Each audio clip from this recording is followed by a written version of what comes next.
It appears Donald Trump is being sued yet again, this time for wrongful death. This is a wrongful death lawsuit from the longtime partner of slain Capitol Police Officer Brian Sicknick. So now Sicknick was, of course, brutally assaulted by the MAGA mob on January 6th. He died, a day later.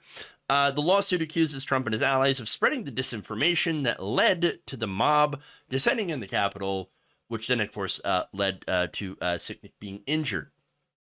And then, of course, later on, he died of, from what the medical examiner said, was natural causes. But nonetheless, they addressed that in this lawsuit. So now, Trump and his allies, again, are accused of spreading disinformation. Of course. What else do you think he does?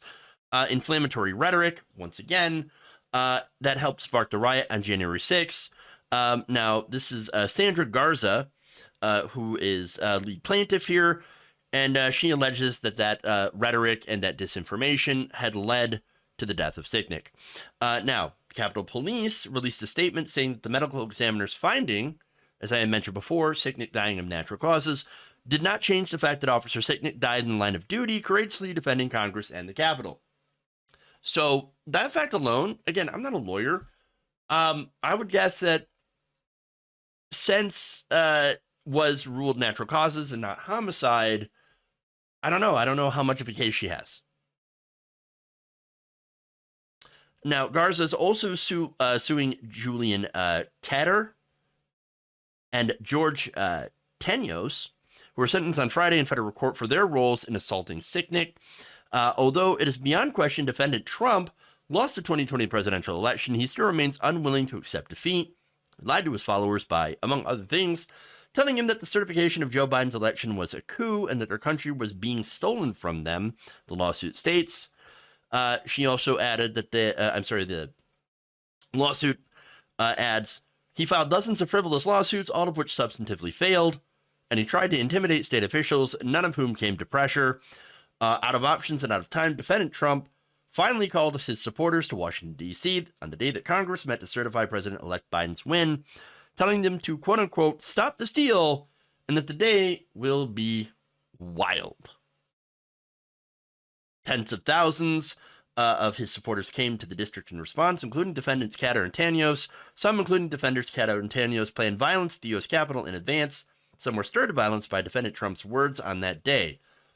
So look, when it comes to the facts, well, yeah, of course, Donald Trump helped to incite January 6th. I think we can all agree on that. And so there is responsibility that he takes for what had happened that day. Is he ever going to face any sort of responsibility? I don't think so. I don't think he'll face responsibility. I'm skeptical that the system is set up to punish people who are wealthy and powerful, especially if they're influential Republicans. And so, again, I don't know how successful this is going to be. Now, this isn't a criminal suit, obviously. It's a civil suit.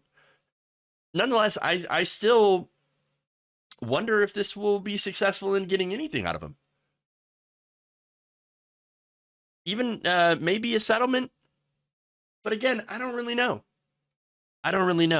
But I think it is interesting that you have somebody that is tying, of course, Donald Trump to the death of Sicknick, which, again, tragic as it is, tragic is, all the deaths and beatings that happened on January 6th, of course.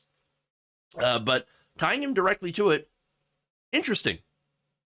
I think more likely she would be successful against those others, Katter and Tenyos, who were directly involved. But again, we'll have to see where it goes. And this is just adding to all the other legal issues that Trump is dealing with. So, hey, what's another lawsuit on top of everything else